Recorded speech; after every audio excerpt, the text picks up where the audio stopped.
Fala galera focada, beleza? Eu sou o professor Rian, professor de língua portuguesa do Focado no Edital, e tô aqui para corrigir o simuladão que vocês fizeram aí. Fui convidado, obviamente, para corrigir a prova de língua portuguesa, a prova de 15 questõezinhas muito bem selecionadas, tratando de vários assuntos, e a gente vai dividir em alguns blocos a correção dessas questões, beleza? Preparados, galera? Quero mostrar para vocês o seguinte, vejam só, deixa eu sair daqui para o cantinho da tela para facilitar a visão de vocês acerca das questões. Vamos lá. Questão número 1 diz o seguinte: assinale a alternativa em que as palavras são formadas por derivação parassintética. Queridos, o que acontece? Quando a gente fala em palavras derivadas, a gente está partindo de um único radical, normalmente acrescentando afixos. Afixos que precedem os prefixos e afixos que sucedem os sufixos. A partir daí, nós temos vários processos de derivação. Derivação prefixal, em que eu acrescento o prefixo. Derivação sufixal, em que eu acrescento o sufixo. Derivação prefixal e sufixal, quando eu acrescento os dois afixos, mas que podem ser utilizados de maneira alternada. Como assim, Rian? Muito simples. Se eu chego para vocês e falo assim, ó, a palavra infelizmente parte do radical feliz. A elas eu acrescento o prefixo in e acrescento o sufixo mente. Se eu tiro o sufixo mente, existe a palavra infeliz. Se eu tiro o prefixo in, existe a palavra felizmente. Ou seja, eu posso alternar os afixos.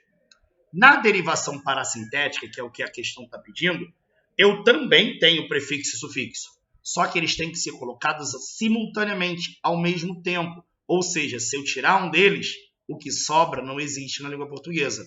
Então, a gente tem que achar exatamente isso. Além desses processos em que eu acrescento os afixos, também teria a derivação regressiva, em que eu perco elementos e não acrescento. Por exemplo, do verbo perder eu tenho o substantivo perda, do verbo pescar eu tenho o substantivo pesca, do verbo abraçar eu tenho o substantivo abraço, ou seja, a palavra regride, diminui, perde elemento.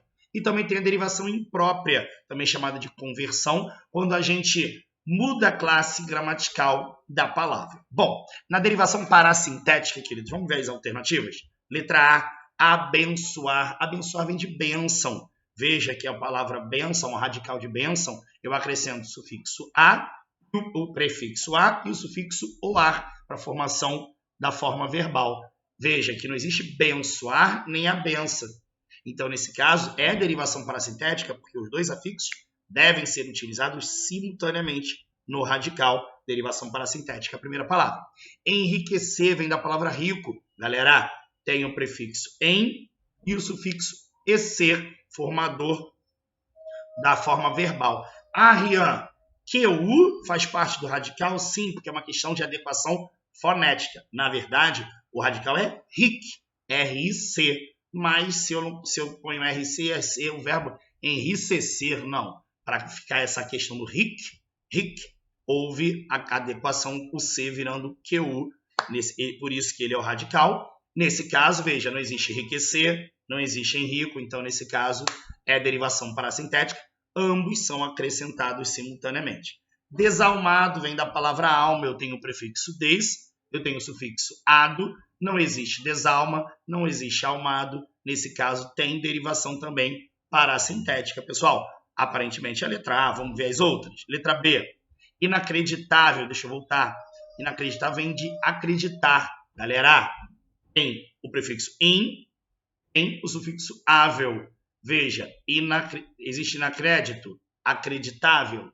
Acreditável até que existe, mas inacrédito não existe. Né? Acreditável é aquilo que você acredita, né? Inacreditável é que você não acredita. Até existiria, mas a palavra inacrédita não existe, tá? Nesse caso, a derivação prefixal não. É parassintética, com certeza. Se já não existe inacrédita, é derivação parassintética, sim. Está dentro do acordo que a gente quer. O problema é que maravilhoso vem de maravilha, né? E aí tem o sufixo oso. É apenas derivação sufixal. Grandioso, mesma coisa, vem de grande, tem o sufixo ioso. Nesse caso, duas palavras formadas por derivação sufixal, só a primeira, inacreditável, que entraria na derivação parassintética, que é o que eu estou buscando. Preconceito vem da palavra conceito, tem o prefixo pre, derivação prefixal. Anormal, mesma coisa, com prefixo a, de negação. E casarão tem sufixo, acrescentando elemento radical cas, de casa. Beleza? Refazer tem prefixo re. Pedregulho vem de pedra, tem somente o sufixo. E acaso, que nesse caso, galera, tem o a, porque vem do termo caso, do latim caso, e tem o acréscimo do a. Por acaso, por exemplo, casualmente, é a mesma coisa que acontecer por acaso, então vem de caso, da palavra primitiva caso. Beleza? Então tem derivação prefixal, sufixal e prefixal nessa ordem. Não são todas derivação parasintética. Compor é prefixal, acrescentando ao verbo por. Bebedouro ao verbo beber, ó, bebe, acrescentando sufixo. Agressor de agredir, acrescentando sufixo, derivação prefixal, sufixal. Realmente a resposta da número 1 é a letra A, em que todas as palavras são formadas por derivação parasintética. Show, galera? Vamos para a questão número 2. A número 2 é o seguinte: o uso do pronome relativo destacado está de acordo com a norma padrão aí. Quando pedirem questão de utilização do pronome relativo, nós podemos analisar vários detalhes. Primeiro, se o pronome relativo escolhido foi bem escolhido, foi bem utilizado. Segundo, se no caso a regência está sendo obedecida, vou explicar isso para vocês daqui a pouco. E também a questão da concordância dos pronomes relativos. Vamos ver cada um dos casos. Vai. Eram artistas de cujos trabalho todos gostavam. Aí o problema foi um só. Primeiro, o cujo está muito bem utilizado, afinal, eu estou usando o cujo entre dois elementos que possuem entre si uma relação de posse, que estabelece entre si uma relação de posse. Afinal, o trabalho é dos artistas, né? O problema, galera, é que tá cujos trabalho. Deveria ser de cujo trabalho todos gostavam. A preposição de, aqui, ó, é bem utilizada porque obedece à regência do verbo gostar. Quem gosta, gosta de. Eles gostavam do trabalho dos artistas. O problema é o trabalho sendo singular, cujo também deveria estar no singular, esse Szinho aí que quebra a concordância, o cujo deve estar no singular, de cujo trabalho todos gostavam, beleza? Tá errada a letra A. B, arquitetura, onde é uma arte, faz de grande mestre.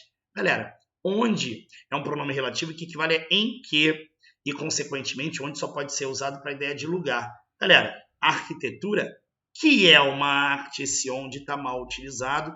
Se eu ponho que é uma arte, o que, pronome relativo básico, clássico, já bastaria para correção da frase. Então, nesse caso, que é uma ótima arte, bastaria. Visitamos obras que os livros faziam menção a elas. Nossa, tá horrível isso, hein? Visitamos obras que os livros faziam menção. Galera, quem faz menção a. Esse que está retomando obras. Lembra, todo pronome relativo retoma um termo anterior. Esse que retoma obras sem problema nenhum. Agora, se quem faz menção a é obras a que os livros faziam menção. Faltou a preposiçãozinha. Outra, se os livros faziam menção às obras, esse a elas aí no final também é totalmente desnecessário, gente. A frase seria: visitamos obras a que os livros faziam menção. Ponto, acabou. O a elas aí não tem sentido nenhum, uma vez que eu já faço referência às obras presentes na oração anterior. Beleza? Desde dado, os artistas que todos elogiavam eram sempre os mesmos. Galera, eu tenho uma primeira oração que é: os artistas eram sempre os mesmos. E eu acrescentei uma outra oração que caracteriza esses artistas, que todos elogiavam. Gente, quem é que todos elogiavam? Os artistas. Eu não vejo problema nenhum, para mim está perfeita a letra D. Vamos manter aí, vamos verificar se é a D mesmo, conferindo se a E está certa. Os mestres, dentre as quais faziam um bom trabalho, eram elogiados. Gente, de onde é que surgiu esse dentre? Dentre as quais faziam um bom trabalho? E outra, as quais se referindo aos mestres. Galera, se o pronome relativo se refere ao termo anterior, os mestres é masculino, é os quais. Os mestres, os quais faziam um bom trabalho, os mestres que faziam um bom trabalho, eram elogiados. Esse dentre surgiu não sei de onde, e os mestres, sendo um termo masculino, o pronome relativo a eles tem que ser os quais. Então, realmente, a resposta da nossa questão, número 2, é letra D, dado. Show? Vamos para a questão número 3. Observe as conjugações verbais, não ames, não comas, não partas. Assinale a alternativa que foram passadas para a forma afirmativa respectiva corretamente. Forma afirmativa respectiva corretamente. Bom, galera, para vocês saberem isso, percebam que nesse caso nós temos frases no imperativo. Não ames, não comas, não partas. Uma curiosidade que talvez muitos não tenham percebido é que eu tenho uma sequência de verbos de conjugações diferentes, né? Não ames do verbo amar, de primeira conjugação, terminado em AR. Não comas do verbo comer, segunda conjugação, terminada em ER. E não partas, terceira conjugação, terminada em IR. Queridos, o imperativo ele é formado pela soma do presente do indicativo com o presente do subjuntivo. O imperativo afirmativo. Já o imperativo negativo ele é derivado do presente do subjuntivo somente. Como é que isso funciona? Deixa eu pegar aqui as regrinhas e mostrar para vocês. Está ali, ó. Primeira regra, o presente do subjuntivo deriva do presente do indicativo. Eu vou mostrar para vocês pela conjugação do verbo amar. Dá uma olhadinha aqui, ó. Amar no presente do indicativo. Eu amo, tu amas, ele ama. Botei só as três primeiras pessoas. Como amar é da primeira conjugação, a vogal temática é o a. Esse a, quando passa para o subjuntivo, vira e. Como é que fica? Que eu ame, que tu ames, que ele ame. Aí, para fazer o imperativo, eu vou somar o presente do indicativo com o presente do subjuntivo. No caso, galera, eu vou focar apenas na conjugação do tu e do você, que são as segundas pessoas a quem eu me dirijo. Apesar do você ser segunda pessoa, a pessoa com quem eu falo, a concordância fica em terceira pessoa. E como é que funciona? Dá uma olhadinha aqui, ó. Eu estou mostrando a setinha.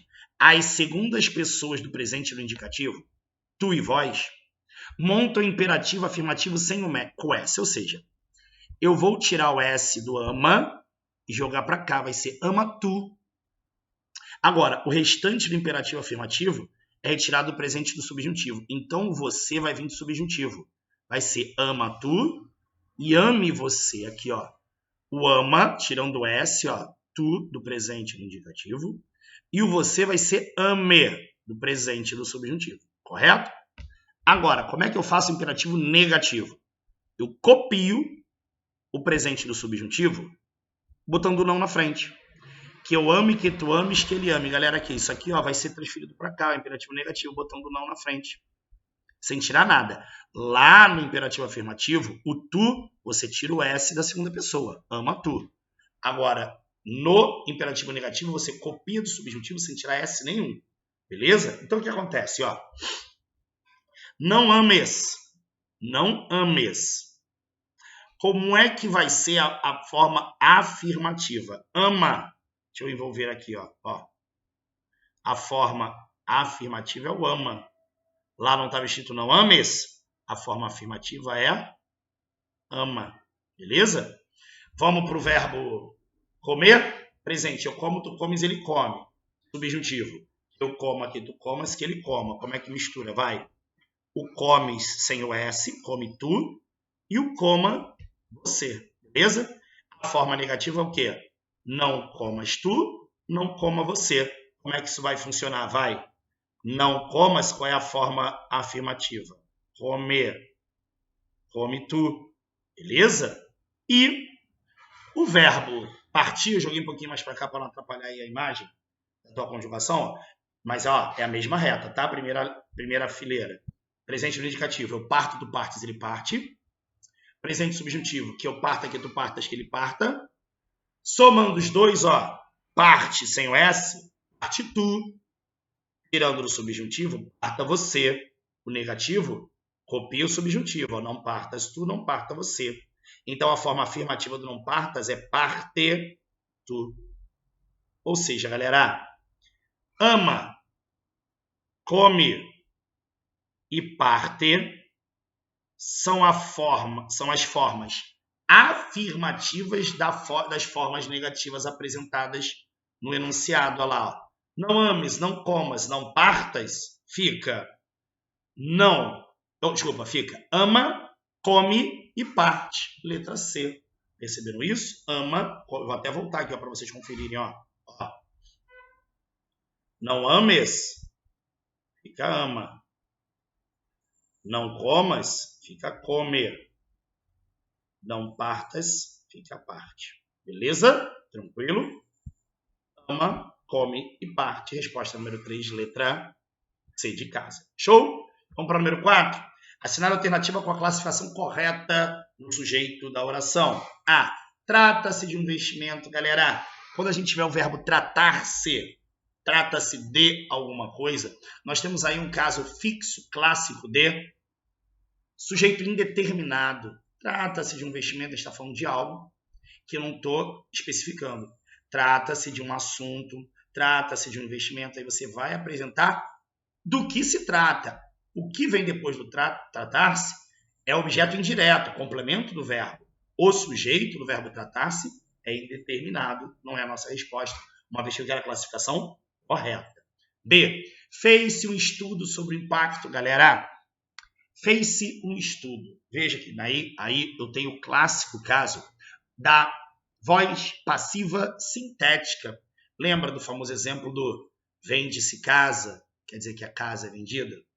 Alugam-se quartos, quartos são alugados. Veja, fez-se um estudo, quer dizer que um estudo foi feito, ou seja, quer saber o sujeito, pergunta para o verbo. Gente, o que foi feito?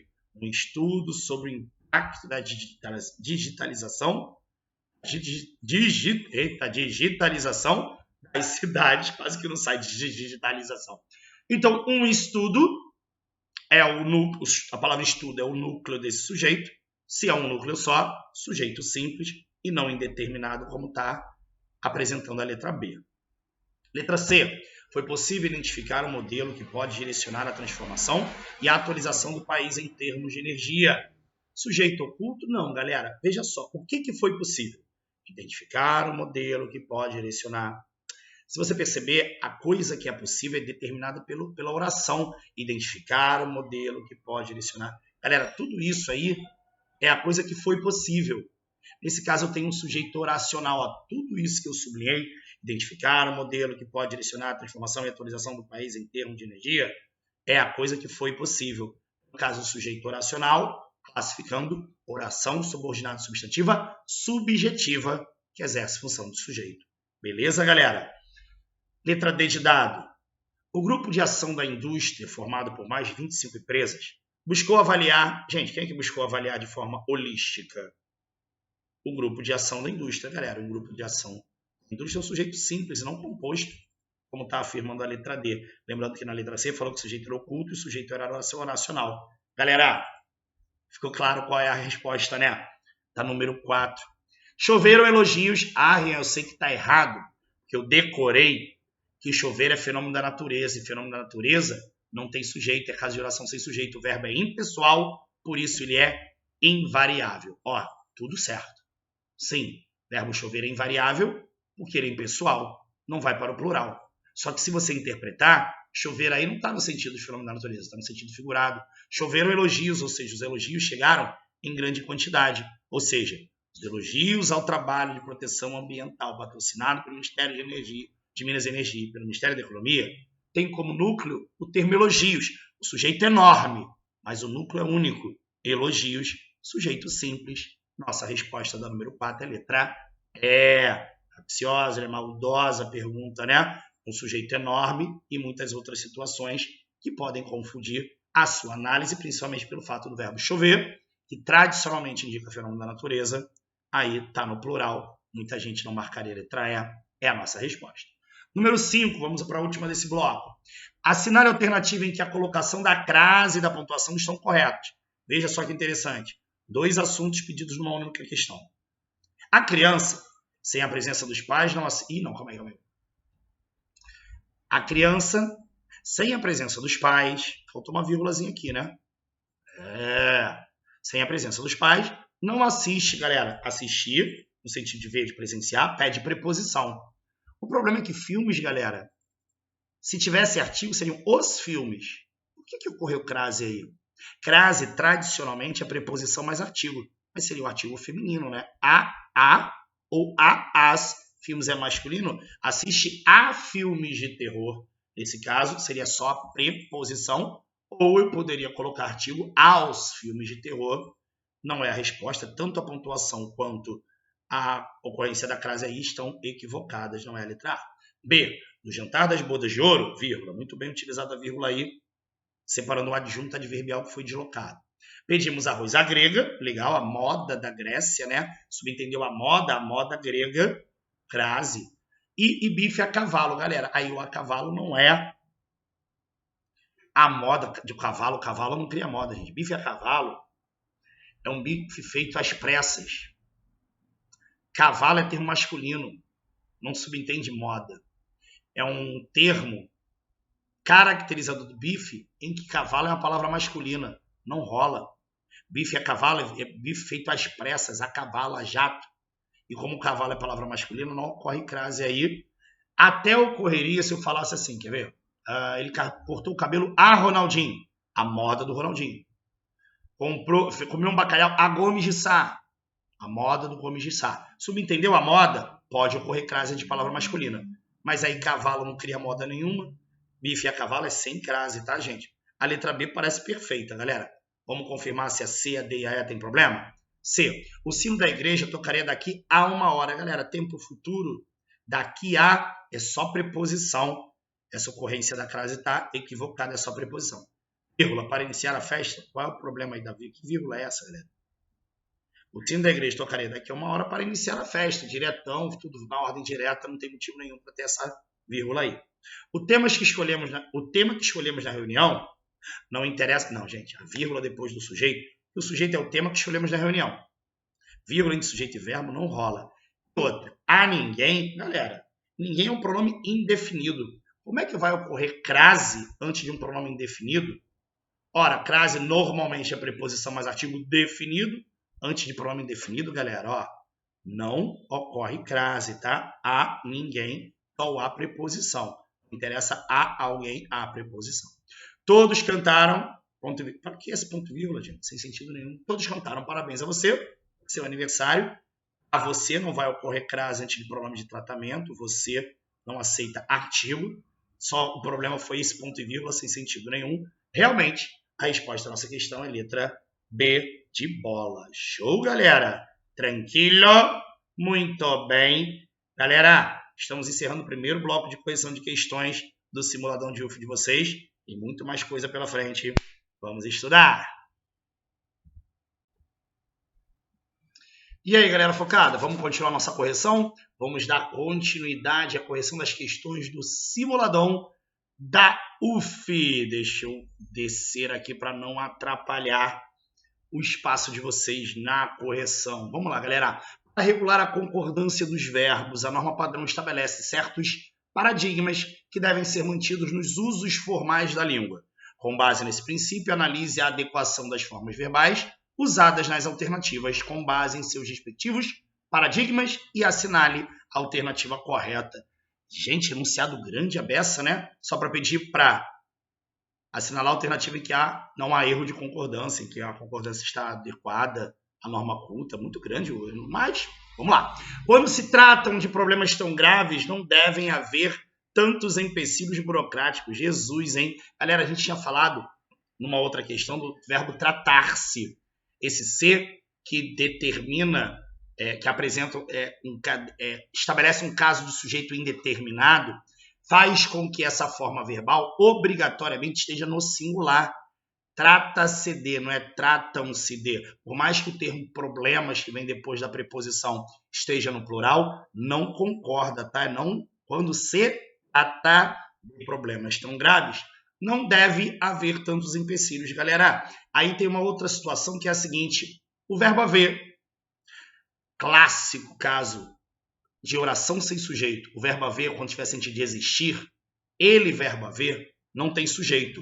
Consequentemente, verbo sem sujeito, ele é invariável. Como aí ele tem uma locução verbal em que o verbo deve é o verbo auxiliar, o certo é não deve haver tantos empecilhos burocráticos. Nesse caso, o certo deveria estar no singular, uma vez que é um verbo impessoal. Beleza, galera? Letra A não é a nossa resposta, a gente quer a correta.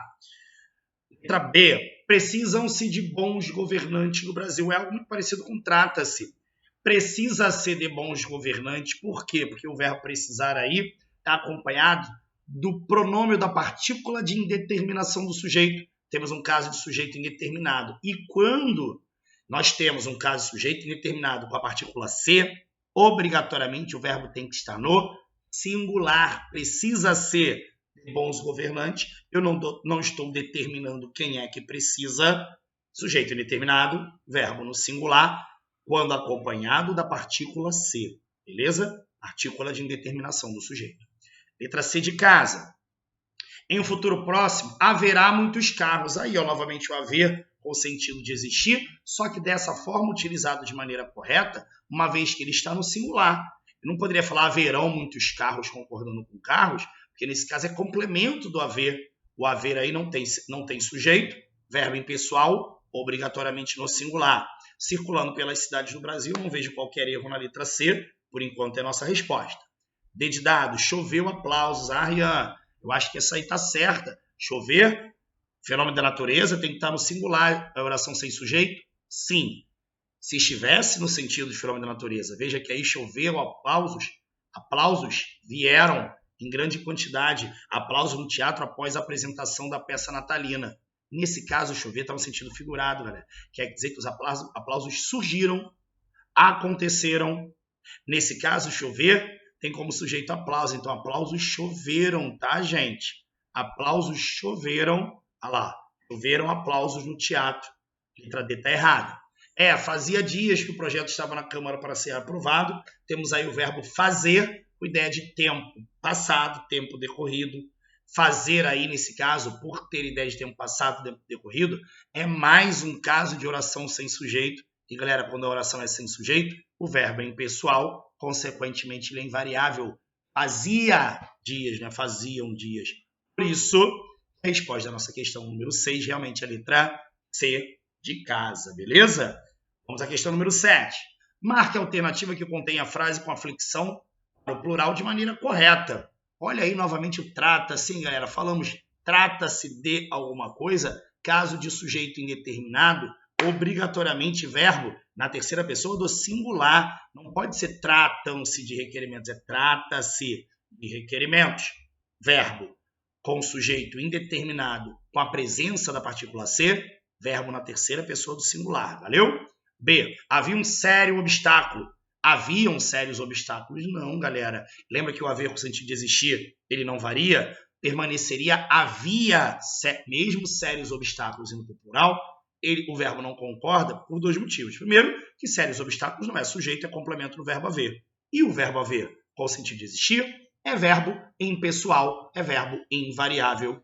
Fica no singular, havia sérios obstáculos. O menino pediu atenção pelo alto-falante. Os meninos pediram atenção pelos altos-falantes. Apareceu aí sem o hífen, né? Deveria ter com o hífen, mas, galera, alto aí, nesse caso, é termo invariável. Beleza, galera? Alto-falantes. Nesse caso, não varia o alto. Alto-falantes, nesse caso, é termo invariável. Seria alto-falantes. Beleza? D de dado. O capitão Mora invadiu a aldeia. Os capitães mores. Feio, né? Mas correto. Mor é um adjetivo. Maior. Mor quer dizer maior, de grandeza.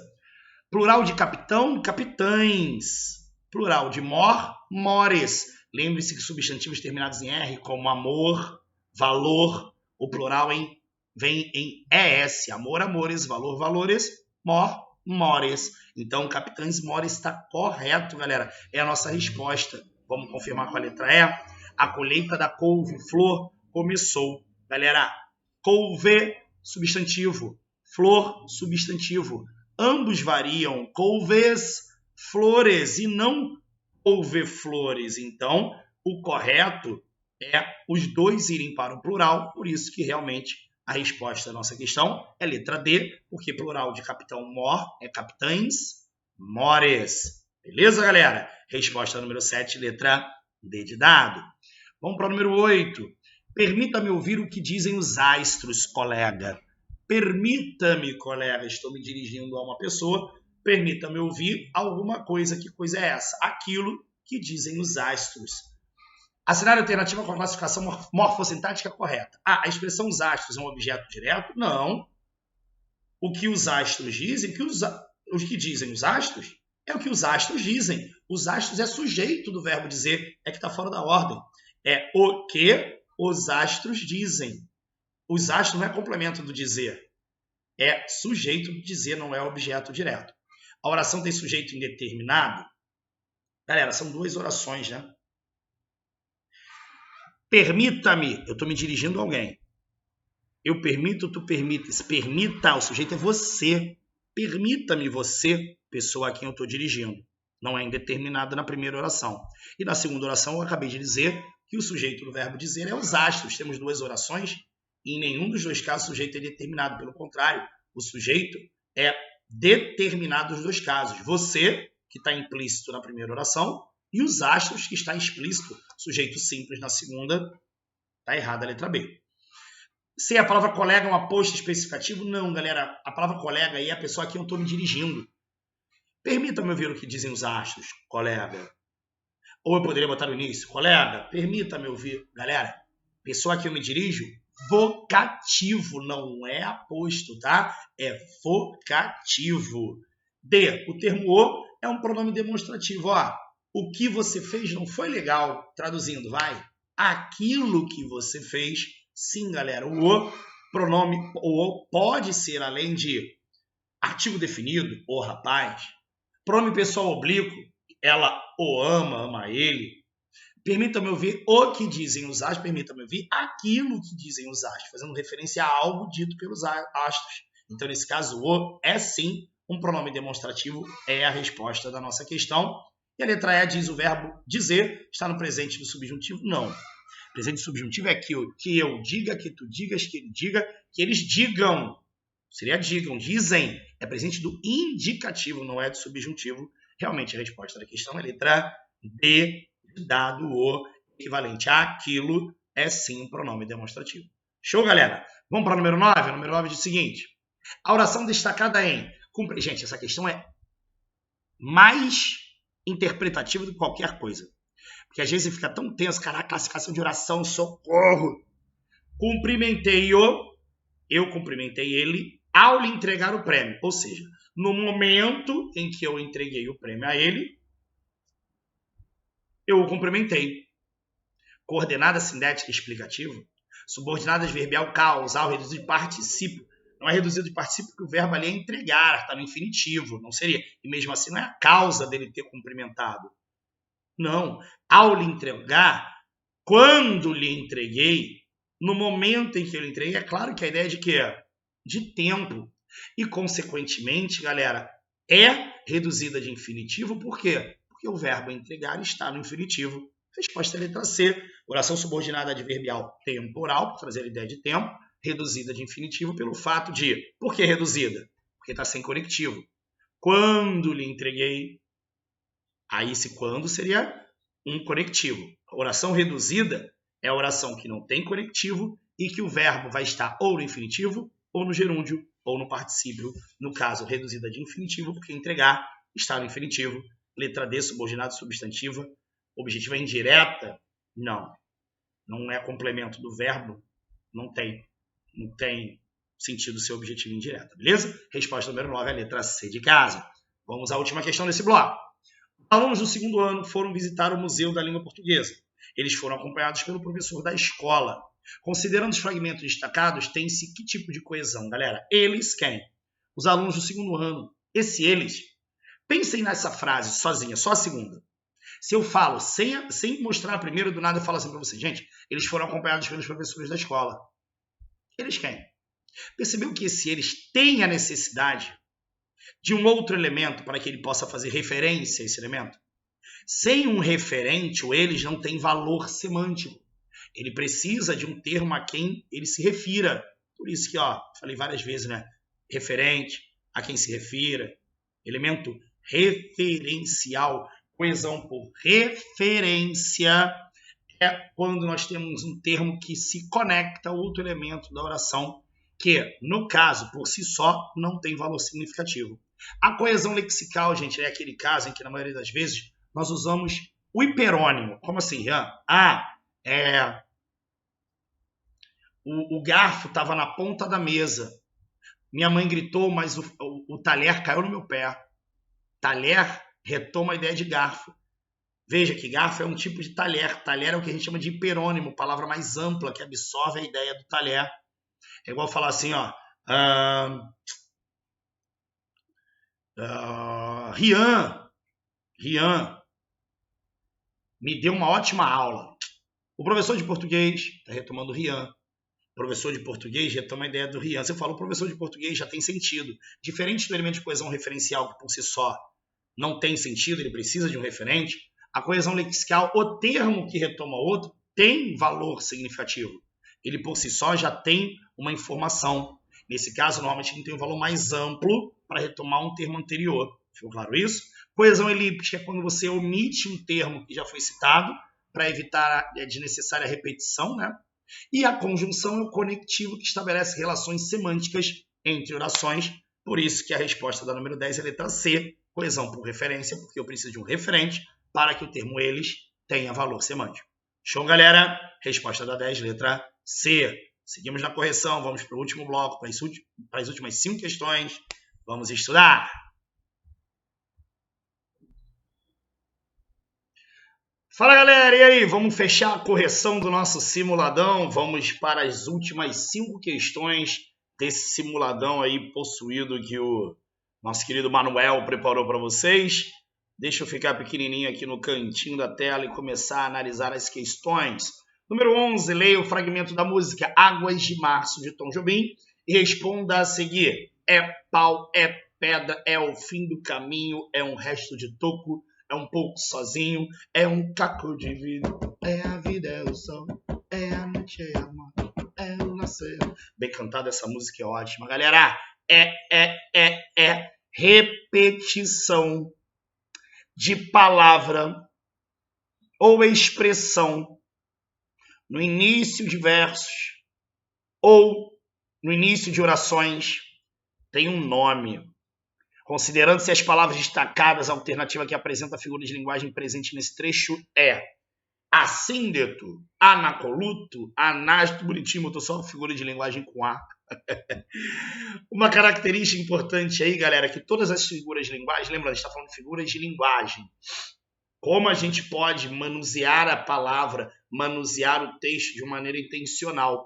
Nesse caso, a gente está vendo 4 figuras de linguagem no que diz respeito à sintaxe, à estrutura do texto. O assíndeto, galera, é quando a gente tem várias orações em sequência sem conectivo.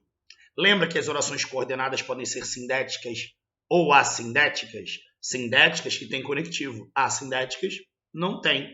O objetivo do assíndeto é tornar o texto mais dinâmico. Então vejam só, na letra A, não sopra o vento, não geme as vagas, não murmuram os rios. Vejam que eu poderia botar várias outras orações, mas não há qualquer conectivo entre elas. Essa figura é o assíndeto. Anacoluto. Anacoluto é uma figura de linguagem muito típica de textos narrativos. Por quê? Porque é uma interrupção da fala de um personagem, por algum motivo, em que ele acaba deixando um termo solto na frase e opta por uma outra construção. Aí está meio complicado. Eu botei 2 exemplos, veja. Imagina você andando num sol, sol rachando, você em jejum, meio-dia, mó solão, de repente você fica tonto e fala para a pessoa do seu lado assim, parece que eu vou desmaiar. Percebeu que o eu ficou solto na frase? Você ia falar assim, eu acho que vou desmaiar.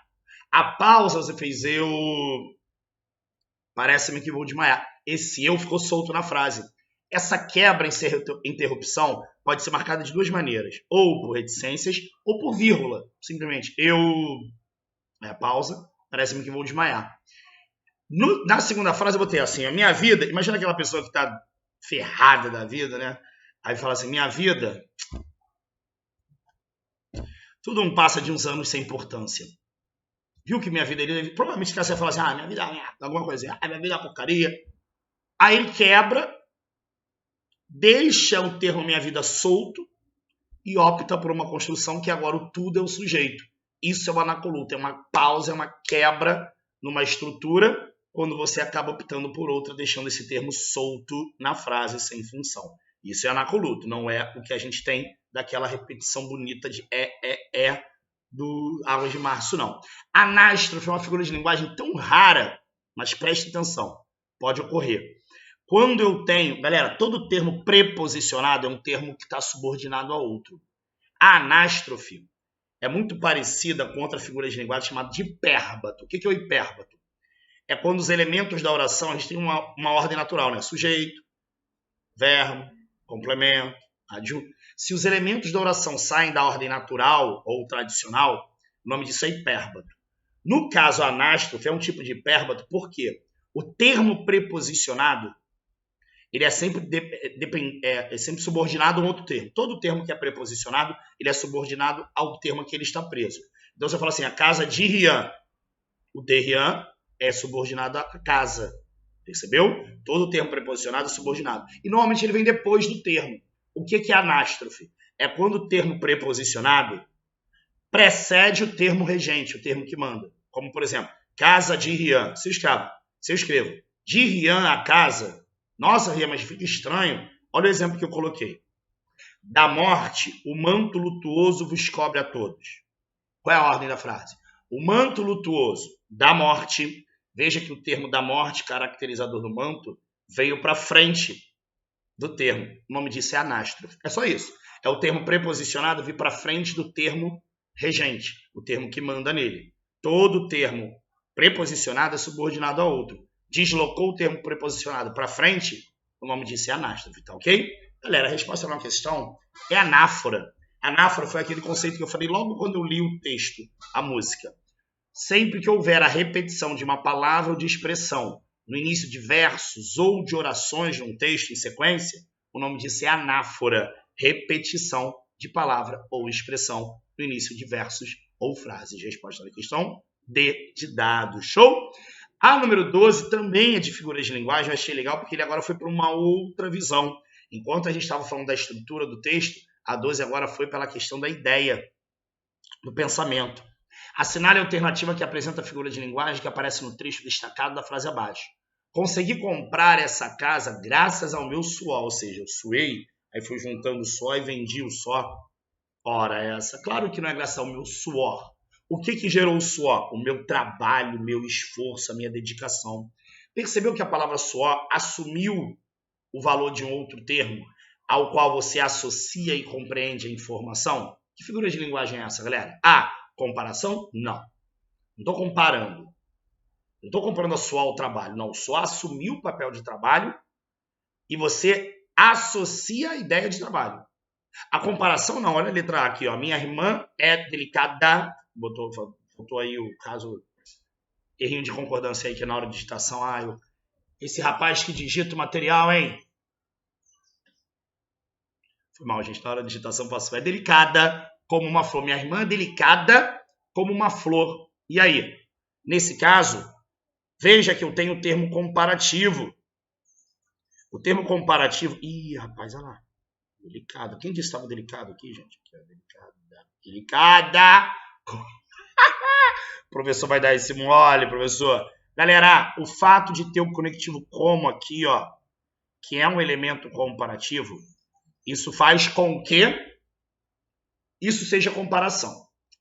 Se eu tenho uma comparação implícita sem termo comparativo, aí já é a letra B, metáfora. O que não é o caso do texto. O que é uma metáfora? Por exemplo, se eu falo assim, ó, os oceanos são o pulmão do mundo. Veja, os oceanos e o pulmão. Eu estou botando os oceanos comparados a um órgão, que é o pulmão.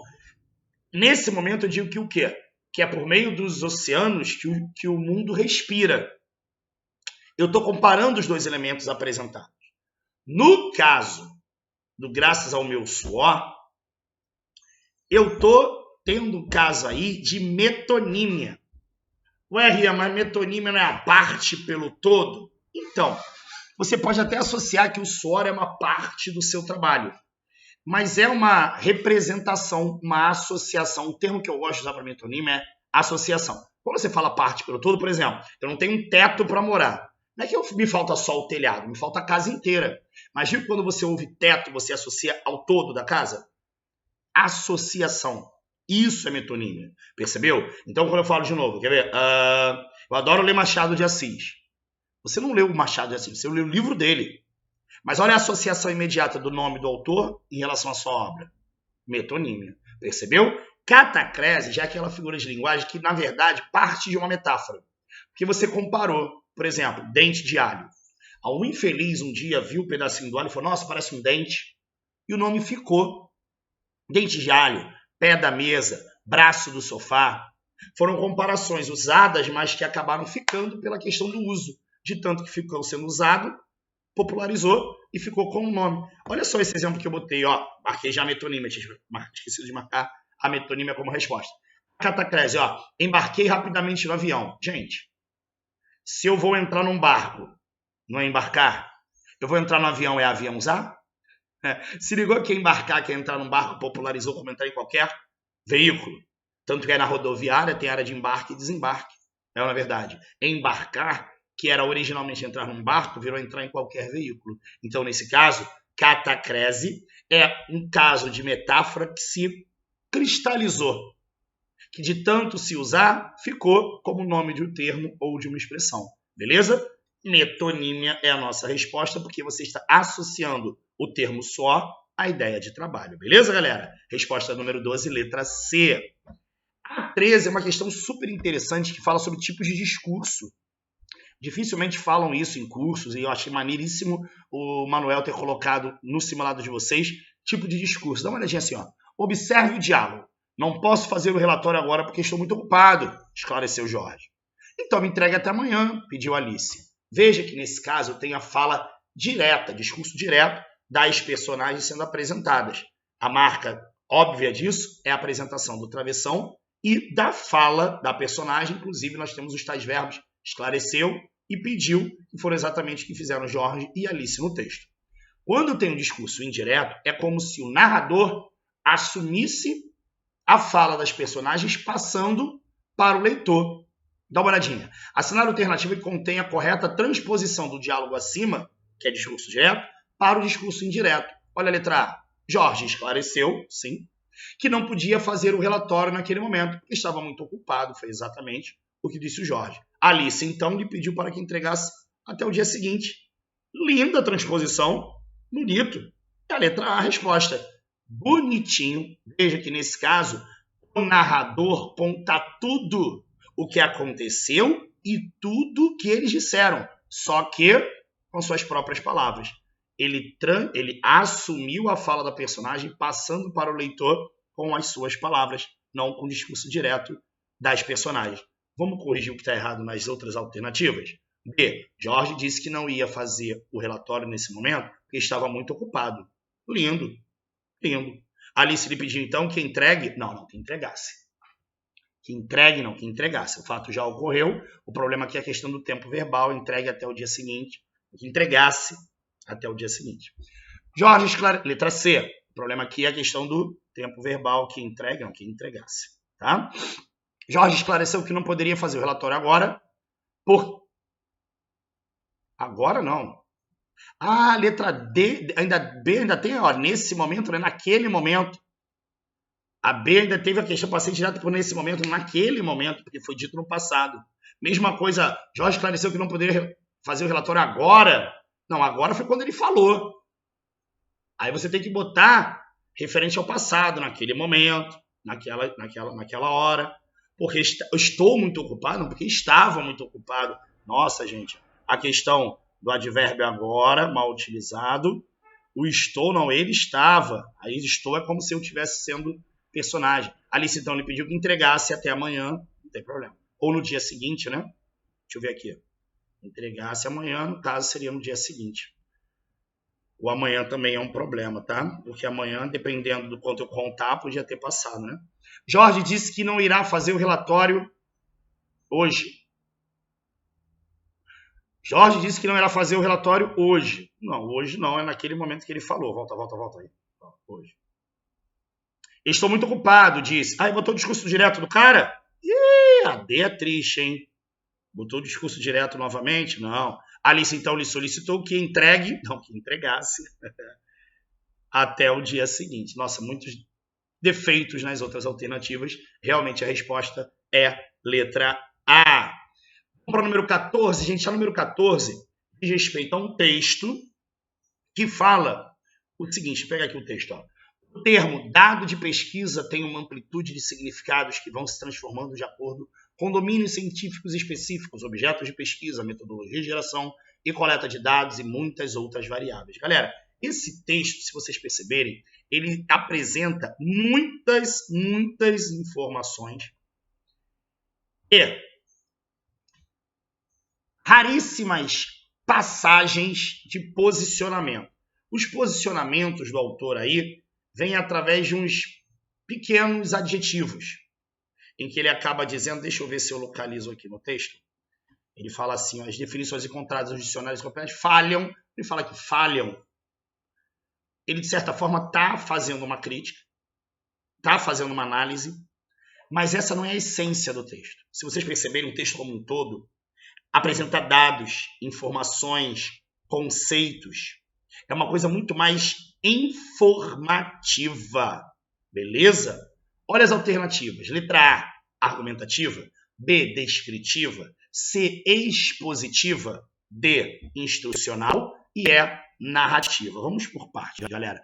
Primeiro, tipos de textos são 5. Primeiro, narrativo, que está na letra E. Descritivo, que está na letra B. Narrativa é para contar uma história. Claro que não é narrativa. Descritivo não é caracterização. Ali você está dando informação. Instrucional, também conhecido como injuntivo, que na verdade é o nome oficial, injuntivo. E aí vem a argumentativa e a expositiva. Galera, como eu falei para vocês, existem raros e pequenos pontos de posicionamento do autor. O objetivo do texto não é convencer o leitor de alguma coisa, mas a essência é informar, apresentando dados expositivos, beleza, galera? Não é objetivo do texto convencer o leitor. Se houvesse o objetivo do convencimento, aí ele seria dissertativo argumentativo. Lembrando que dissertar é falar sobre. Eu posso falar sobre um assunto me posicionando ou simplesmente apresentando dados e informações, como é o objetivo do texto apresentado. Resposta número 14, a letra C de casa. E para finalizar, o Manuel botou uma questãozinha interessante sobre manual de redação oficial. Redação oficial, galera. O ofício, que é o tipo de texto que assumiu desde a última edição do Manual de Redação Oficial da Presidência da República. No padrão ofício, nós tínhamos 3 textos, né, básicos. Ofício, aviso e memorando. Até a segunda edição. Com a terceira edição recente, se não me engano, lançada em 2018, esses 3 documentos foram sintetizados no único termo chamado ofício. Está ali. Ofício é um dos principais tipos de correspondências oficiais. Existem muitas outras. E no manual de redação oficial você tem todas elas.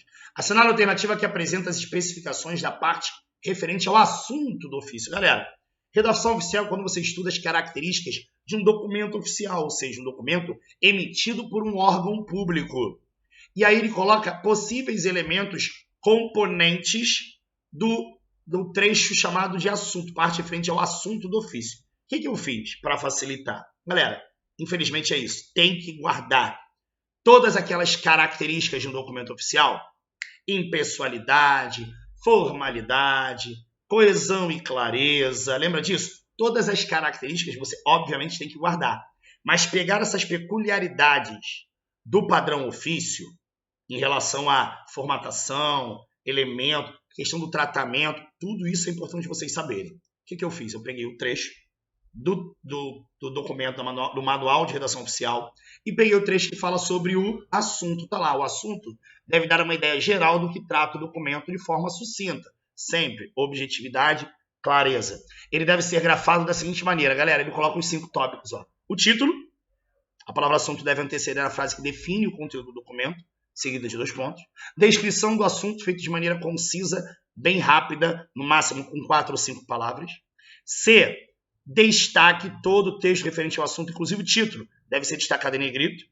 D, pontuação, coloca-se ponto final depois do assunto. E alinhamento à margem esquerda da página. Todos esses trechos, elementos... Ah, eu tenho que decorar? Tem, galera. Isso aí já caiu em questão de prova. A resposta por isso é letra D de dado. Tudo que a gente acabou de pontuar tirado esse trecho que eu acabei de colocar, vou até voltar aqui, isso foi tirado do Manual de Redação Oficial da Presidência da República, em que ele pontua os elementos que devem conter no tópico assunto e as suas características. A resposta é dela: título, descrição, destaque, pontuação, alinhamento. Galera, espero que vocês tenham gostado da correção, foi bem breve, bem sucinta. 15 ótimas questões escolhidas, espero que vocês tenham gabaritado. Não gabaritou? O mais importante é entender por que errou e por isso que é importante você fazer essa correção, beleza? Espero que vocês tenham gostado. Uma boa prova para vocês, sucesso e vamos estudar!